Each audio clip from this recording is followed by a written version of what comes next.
Except these words. And to re-engage them, I'm arguing, let's get into the 1st century and start seeing who we really are here in the 22nd century and adjust how we're behaving. Yeah. A couple weeks ago, I spent a weekend with what's called the Elder Collective. Elder gathering. I have lots of friends, and many of my friends are enamored in love with the native cultures, native wisdom, native ways. And, you know, I tell you, that makes a lot of sense. Given the ways in which we as human beings are interacting with the planet, to go back to a native way, a native culture, native sensitivities, and how we want to address the planet, absolutely makes a lot of sense to me. And I don't blame anybody who's left Christianity.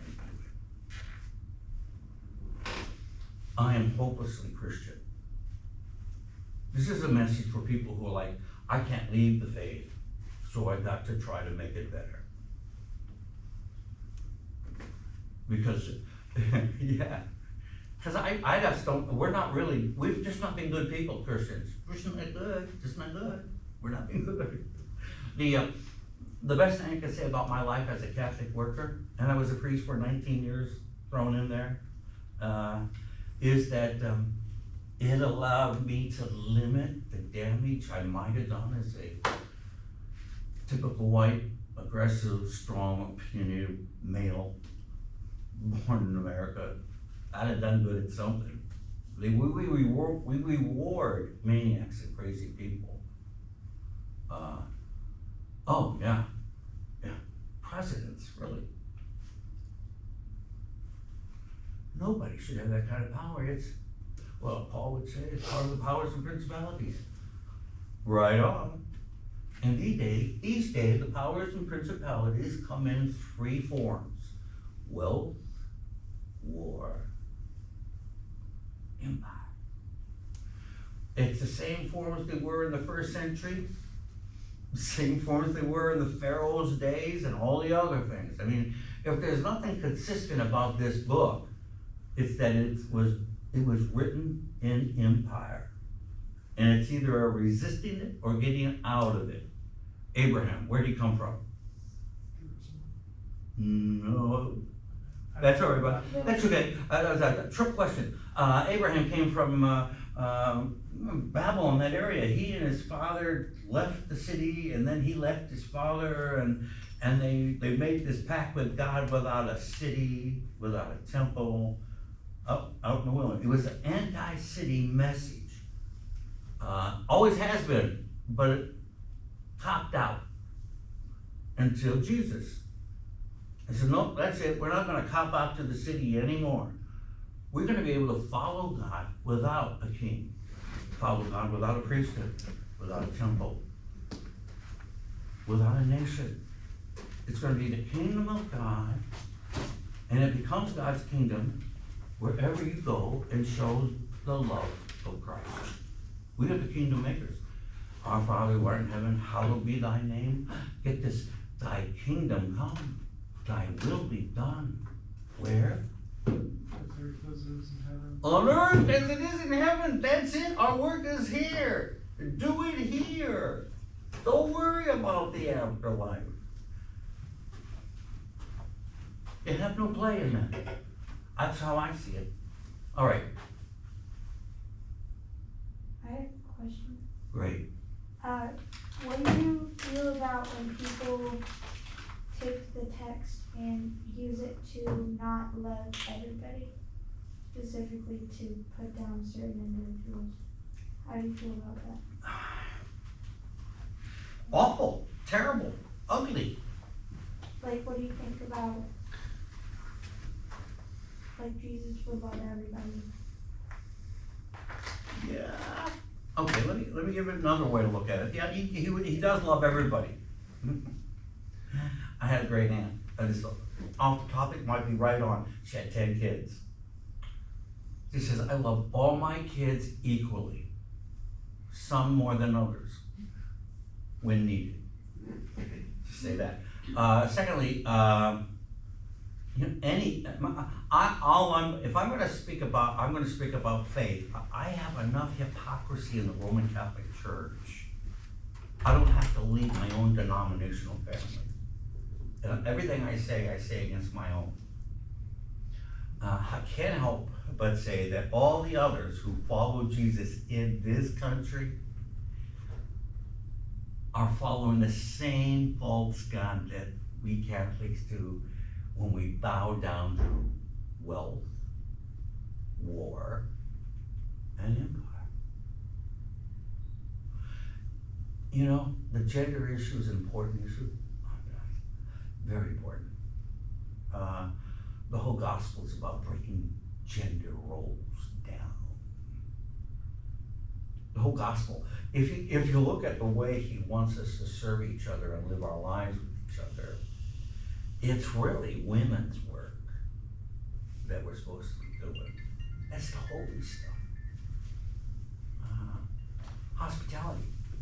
I mean, they made that church, there are 3,000 people there. What do you think, who's doing the work? Who is looking to who to say, what do we gotta organize? We gotta get this done. I mean, we have 4 houses, we have anywhere between 8 to 25 people living with us. We do the soup kitchen thing, but 3,000 people. I'm just saying, that is the clearest, most documented church we have in our tradition. Oh, and anybody want to know what the first problem was? Do you guys remember this story? This is great. I just think it's amazing. What was the first problem in that 3,000 people church? A couple said they gave all their money and they actually held some back. I'm not lying. And there was a foreman that came there and gave everything. And I believe Jesus said something that he was excellent because he was the one who gave everything. The poor widow. There's lots of stories like this. But in Acts, these rich people told everybody they gave everything.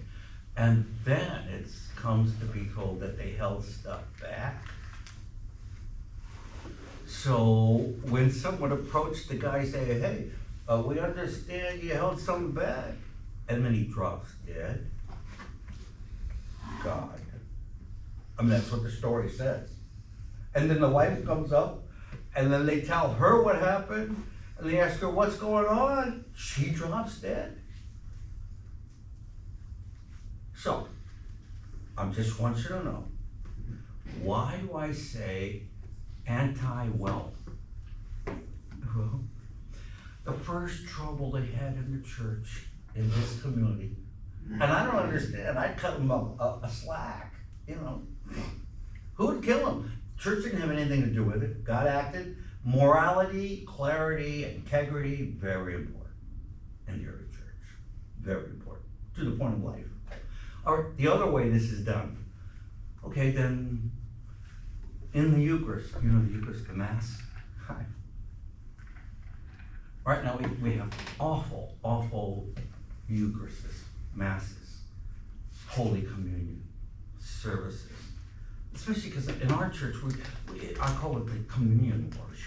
You gotta be Catholic to receive communion.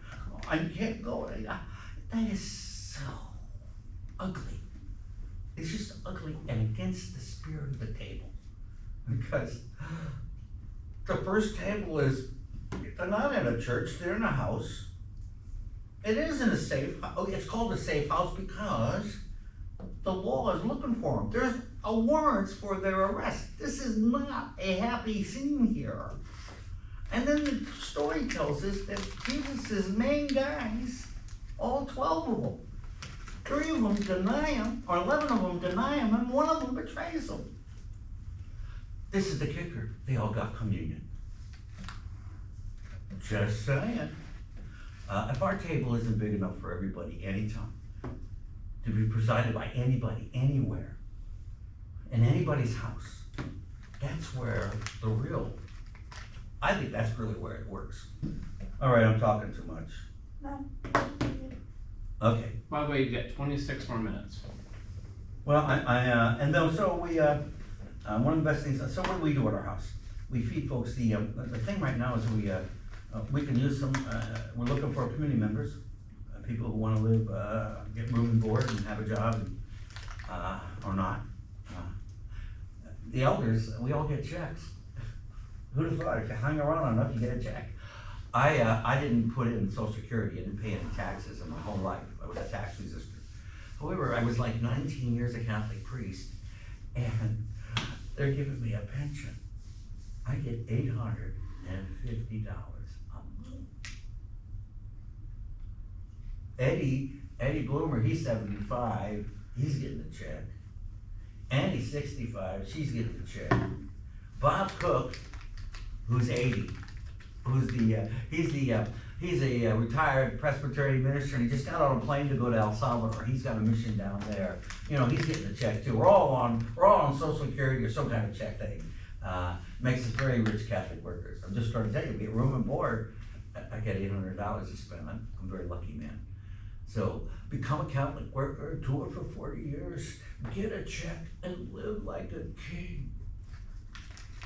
Okay, that was a pitch.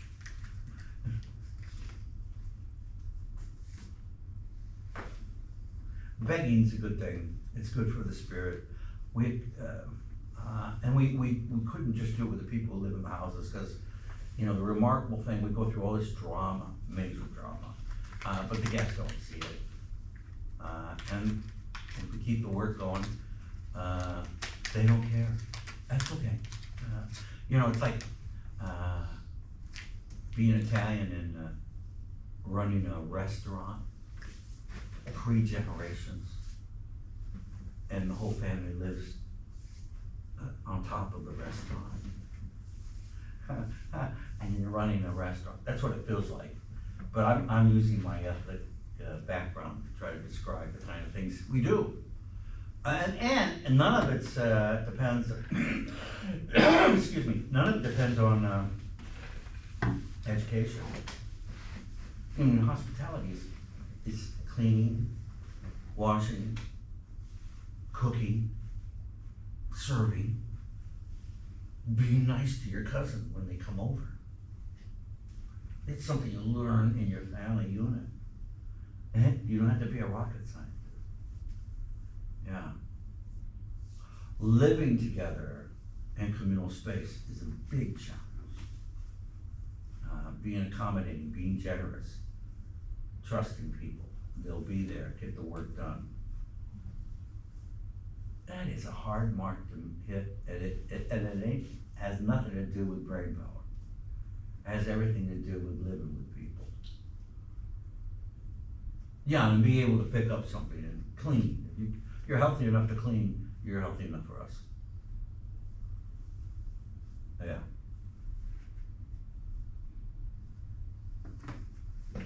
That was a pitch, but you can talk to me later. Or come visit and volunteer, or check it out, or when we're open, just come through and say, I'm here to volunteer, and see the shift, just see it happen. I do think that our magic, and I believe we do holy and magical things there, happens when we're open and we're serving people.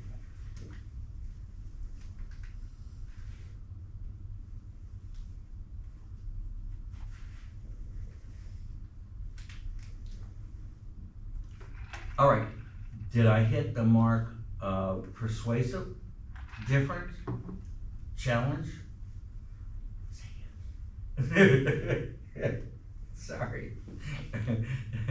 No, I'm just kidding. I think you hit the mark of persuasive in that you have a very interesting perspective that we don't hear often nowadays. Mm-hmm. And because of this speech, I want to put more thought and research into it.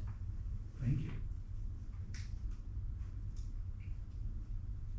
I have Yeah. a question about your perspective. Go ahead. So it kind of sounds like you reject a lot of the modern way the church runs. Yes. At least the Catholic Church. Yes. And kind of the point sounds The like U.S. Catholic Church. Okay. Yeah, because our bubble is so thick. I do not want to be presumptuous to speak for anyone outside this country, because we are so out of the box. unique, unto ourselves, craziest people. Okay, go ahead. So, with kind of rejecting those ideas in the US, and then like, the main point sounds like it's morality and service, being a generally good person. Like, what is the benefit of religion then to you in, I guess, in your life and what you do, if you're kind of rejecting the main points of the Catholic Church and just being a good person? Like, why does religion need to be? Well, religion does not need to be involved, and again, I tell you that. And it need not be Christian or Old Testament. And I'm already saying that if I were free to choose the one that makes the most sense, I'd definitely do the native thing. And they do resistance too. So I mean, like, really, I think that's like, let's just stop this European bullshit and go back to something that was more relative to the environment. And just, they just have so much going for them. So you're asking me, and the reason I don't do that is because 72 years, I'm following the radical Jesus, and this is what I have to contribute, my life. And as I look at it, the radical Jesus, his harshest message was to his own. The temple, what did he have to say about the guys who ran the temple? Who did he call them? Called them a den of what? I think liars and thieves. Thieves! Den of thieves! And by being thievery, he meant like, you're a thief because you are not really teaching what God wants you to teach. And you have capitulated to wealth-born empire in the temple you run, in the priest you have, and the ways you interpret law. But Jesus was really, one way to look at it is, a couple years ago when Black Lives Matter thing was going strong and they were protesting, members of our community were part of that, really grateful, but it was during the COVID thing, and it was all the action after 10 o'clock at night. I was in bed, tired, I just couldn't join it, just felt bad. But I did get to go to some of the demonstrations, daytime demonstration. I went to one at the Capitol, and they were getting yelling and cream, you know, the Black Lives Matter people, and their movement's different than ours. We, we're nonviolent. We tell the cops we're coming, and we don't care if you arrest us, and we stay in jail forever.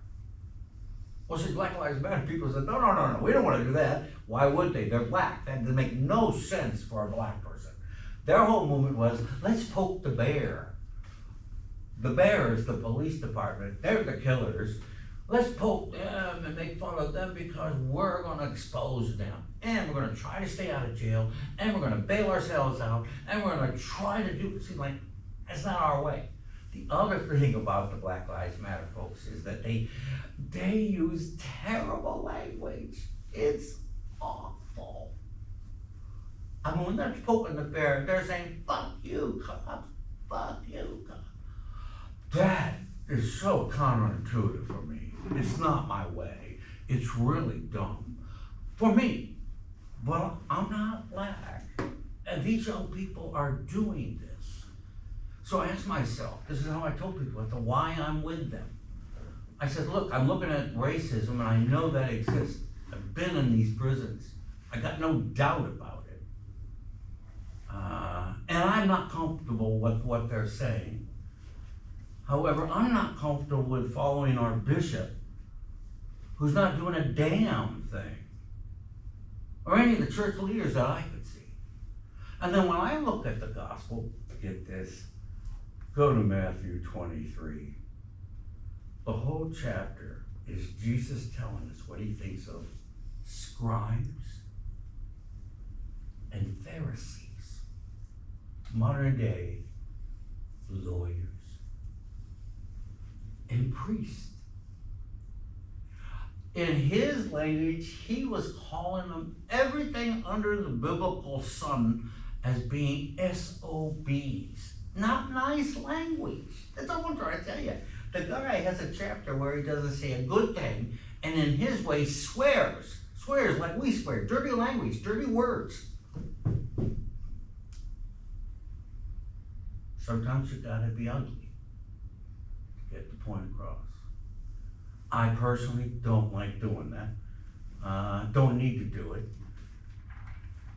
But I'm not gonna run away from a text that clearly is doing it with a church that doesn't wanna talk about it, doesn't talk about wealth, doesn't talk about war, doesn't talk about empire. It's sort of like reading To Kill a Mockingbird. You guys know that book? Well, I never read it. I watched the movie though, because I couldn't read very good. But it's like watching a movie like that and not knowing it's about racism. That's what it is to read Matthew, Mark, Luke, and John and not know